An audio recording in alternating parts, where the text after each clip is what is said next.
For further evidence that true history is not how it's being currently portrayed, I introduce you to the Oseberg Buddha, found in Sweden, determined to have been placed in a Viking burial around 830 AD. Interestingly, this item wasn't imported, but rather created locally. So, might Buddhism and the Buddha himself be traced to Indo-European peoples? The answer is a resounding yes, and this is yet another topic worthy of its own video someday. Here we have the first visual depiction of the Buddha ever discovered. Look closely at the facial features, the clothing and hairstyles, and the artistic style itself. Stitched clothing, the draped clothing on the lower body and the upper body. He has his hair up in a top knot, and he's also carrying a small water pot in his hand there. On the other side, you have Indra, and he's dressed in the clothing of a prince. He's wearing a turban, he has his draped clothing on again, and he has armbands, bracelets, and he is praying to the Buddha there. It's really not clear who this figure is. It's generally assumed that he's a bodhisattva, and possibly Maitreya, which is the bodhisattva of the future. But who knows, one day we might be able to identify him.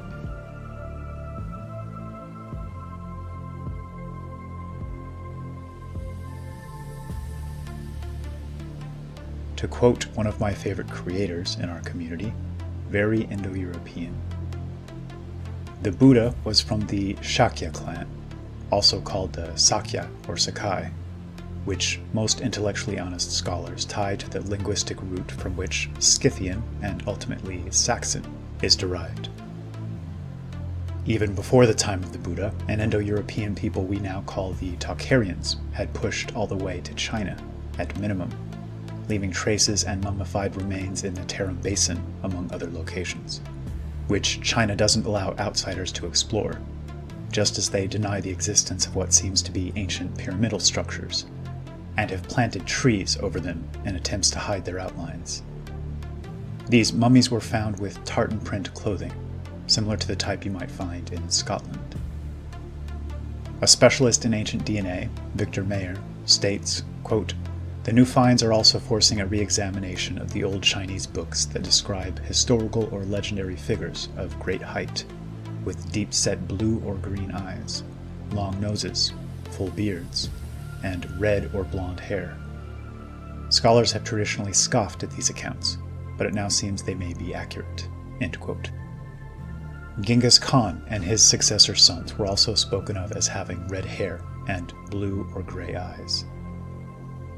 According to the Persian historian Abul Ghazi, the tribal clan to which Temujin belonged were known as the Borchakon, or the Gray-Eyed Men. There's growing evidence that an Indo-European element may have even pushed into Japan and the Koreas, inspiring Bushido culture. This subsumed genetic remnant may explain the differences in facial features between the classes that still exist in these nations today, including the increased prevalence of thick beards, narrow-bridged noses, and fairer skin amongst the daimyo class in Japan. The Aryan invaders that swept into India in earnest in approximately 1500 to 1700 BC and established that hallmark Indo-European tradition of the caste system, worshipped Indra as their highest god, whom historians long thought to be equivalent to the Norse Thor.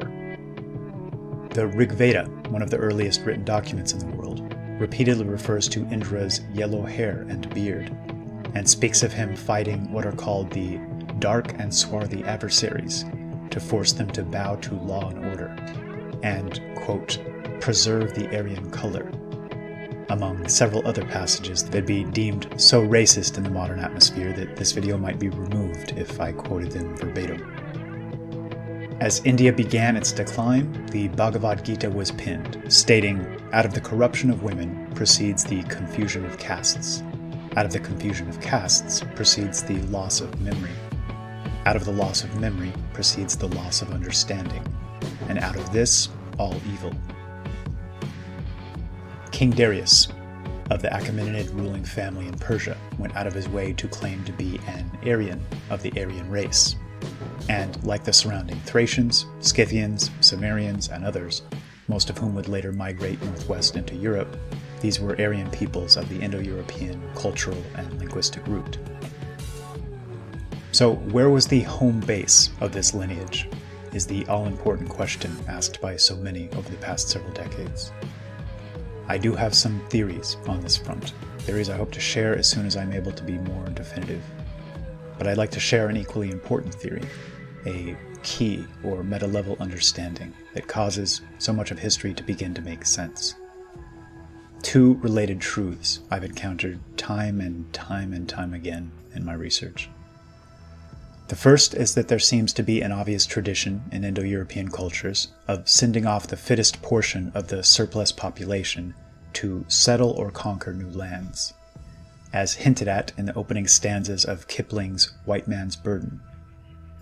I believe it's exactly this tradition, which seems to be a mainstay of nearly all Western peoples throughout recorded history, which has caused the radiating outwards of the linguistic, cultural, and genetic element to the furthest lands and shores. They often brought horses, chariots, swastikas or sun wheels, the caste system, and similar religious pantheons and cultural traditions in their wake. In every case, they seem to have formed the ruling or governing class. The second key truth is the gradual and inevitable mixing of peoples in these nations over time, especially as the firmly defined caste system was relaxed or broken down completely. These two factors, when considered in concert, provide the only sensible lens through which history suddenly springs to life and makes comprehensible sense. The mental gymnastics modern academics engage in to try to paint each empire and people as entirely distinct and separate is extremely misleading. As we speak, historical truth is being buried and obfuscated, mischaracterized and misrepresented. Here is the large Buddha. The large Buddha is 175 feet high, probably the biggest in all of the world, and here's what remains of it. The face was cut away many centuries ago when the Muslims took over this area, but there are Hudl and David at the bottom there to give you an idea of size, and you're looking up 175 feet. And above its head, above the head of this statue, we could see very unusual paintings, and we were told it might be possible to go up there and see the paintings at close range. We see the red beard and red hair. It's a shame that these figures have all been defaced by people of other faiths at some time in the past. But it's still, it's very easy to see what they looked like, and we can tell who they were. He's got the red beard, red hair, parted in the middle. The statues that you've seen, the caves themselves, are 1,500 or more years old. And this is a secret way to get to the top of the Buddha that they only recently discovered. The regular way to go up there was long since destroyed, but they're able to get in sort of a back way. Well, we climbed down again, all the way down this way, and had one last look at that magnificent big Buddha, 175 feet high, carved in these cliffs 1,500 years ago. And a great deal of it is being literally disappeared, as artifacts challenging the worldview they seek to impose on us all are either mysteriously misplaced or are destroyed. For those with time and interest, I'm asking you to join the fight here. Explore, research, seek to put the pieces together. I believe our time window is closing, and that time is of the essence. Aiwa refers to the rules that are imprinted equally in the hearts of all people, in order that they may know what is right and what is wrong, and by which they are able to judge their own deeds and those of others. That is, insofar as they have been brought up well and are not corrupted. There is also yet another meaning attached. Aiwa also relates to Ae-like, that is, water-like, even and smooth, like water that is not disturbed by windstorm or anything else. If water is disturbed, it becomes uneven, unright, but it always has a tendency to become even again. That is its nature, just as the inclination towards justice and freedom exists in Freya's children. We derive this disposition from our feeder, Ralda's spirit, which speaks strongly in Freya's children, and will eternally remain so." End quote. And this work doesn't merely echo the spiritual or philosophical wisdom of the ages, but mentions and provides context regarding a great many major events and influential historical figures, to such an extent, in fact, that detractors have called it too good to be true, or a bit too perfect and comprehensive. Jesus seems to be mentioned, as is Woden and Alexander the Great. An entire section pertaining to laws and regulations is authored by the famed Minos, who Thucydides claimed was the most ancient man known to build a navy, and whose constitution formed the basis for that of Lycurgus in Sparta. Athena and Minerva are mentioned, along with a few pivotal events in India and Greece, and a strong connection to Hellenic Greece is inferred. Even the split between the Celtic element and the rest of the Germanic peoples seems alluded to. In short, if the work someday proves a reliable record, it will fundamentally reshape our understanding of our past. Other writers and content creators have touched upon this work previously, and I don't believe they've done it justice. I certainly won't do it justice either, and it's only due to making this clear at the outset that I feel free to even attempt to tackle this topic. Up until now, in the Subverted History series, we've covered fairly tame ground, and that I've not taken many speculative leaps or engaged in a great deal of educated guesswork. But in this video, and in the next, I'll be tossing a couple of hand grenades, figuratively speaking, as a means of igniting debate and discussion, and hopefully encouraging some diligent and careful research to help bring us closer to embracing or rejecting some leading theories. So prepare yourselves, it'll definitely get interesting. My hope is that you'll be open-minded, yet discerning, and skeptical in the most genuine and healthy sense of that word. Any worthwhile truth should undergo a trial by fire, because whatever makes it out the other side is the stronger for it. Even in the worst-case scenario, if the text in the OLB hasn't been handed down through countless generations, as is claimed, you'll be exposed to a work of timeless wisdom and profound life lessons, acting as a springboard for me to engage in some in-depth discussion on the larger history of Western mankind.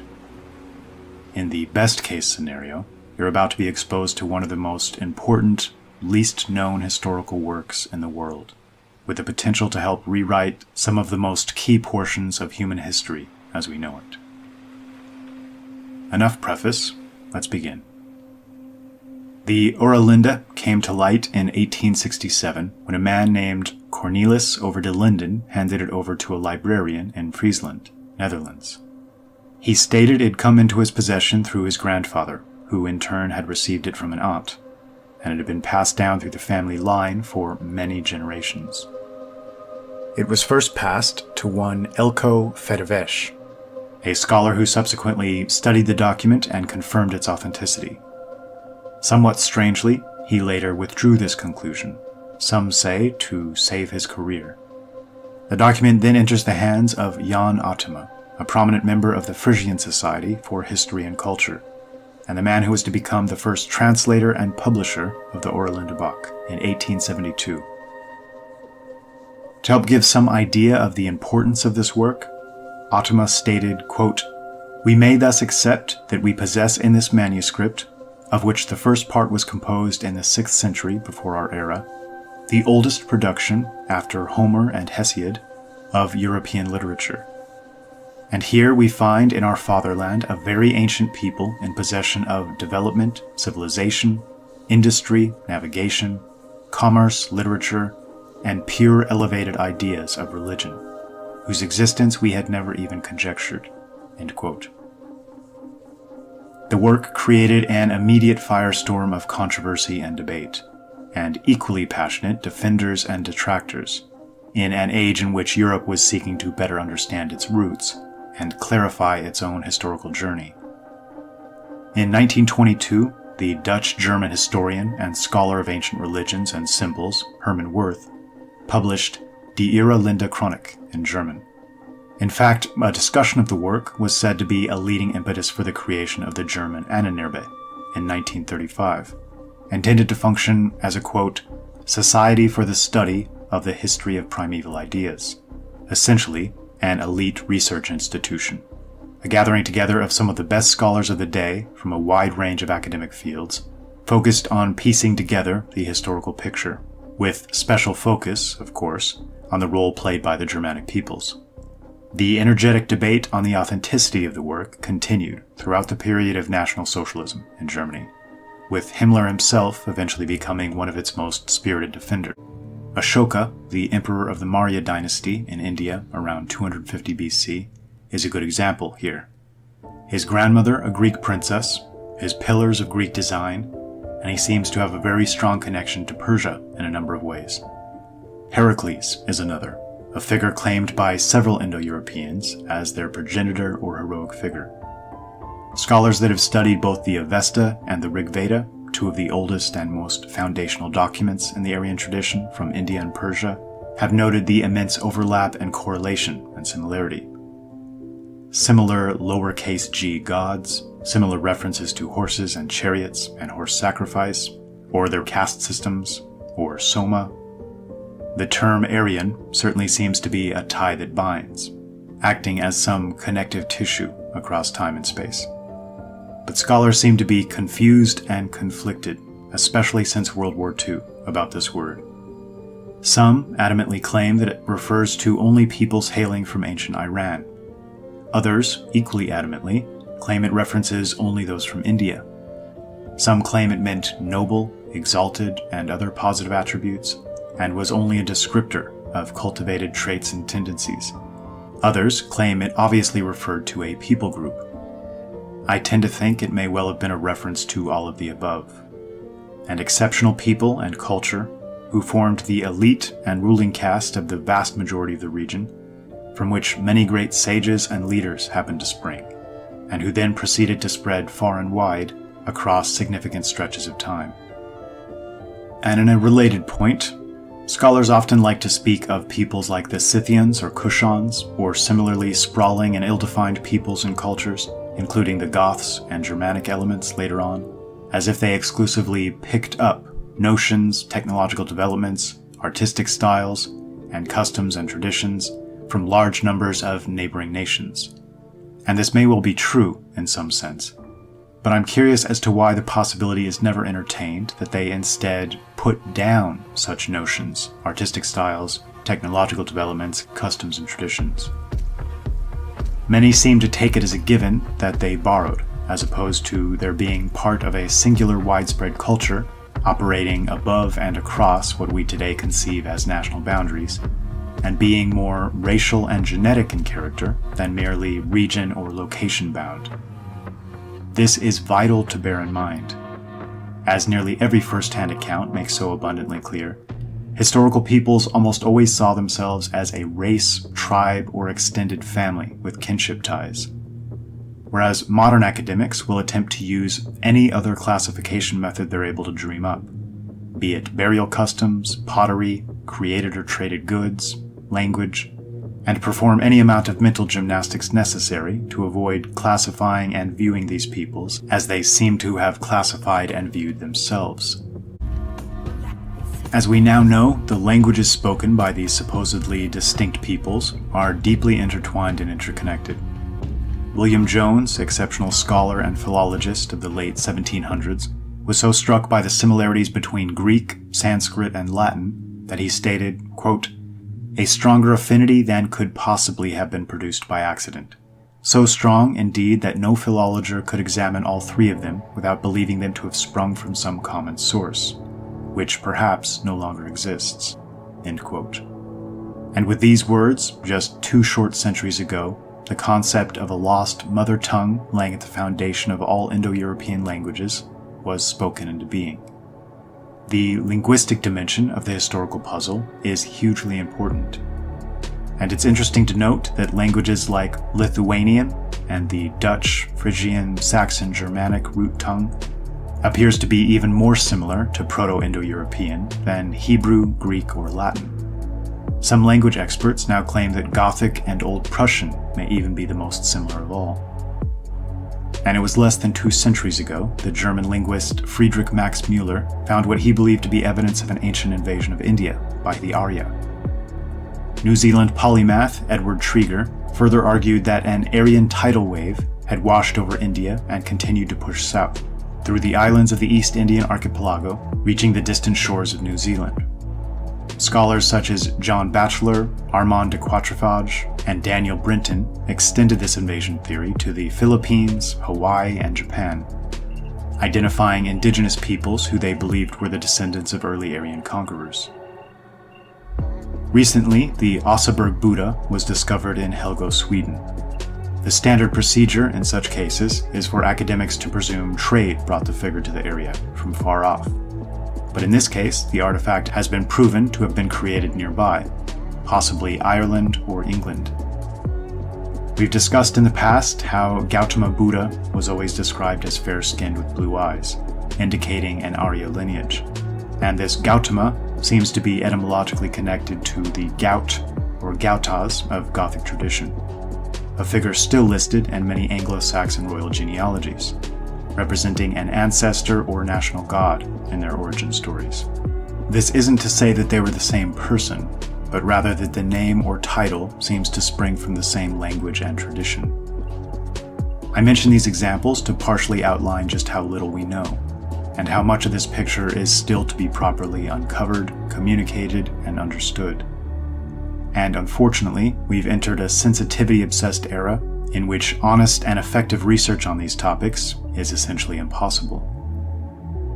And again, I'd like to reiterate the point that I think we need to be very careful to remember that just because two different labels or names are used for two historical peoples, this certainly doesn't definitively prove that it's not essentially one singular people and culture being referenced.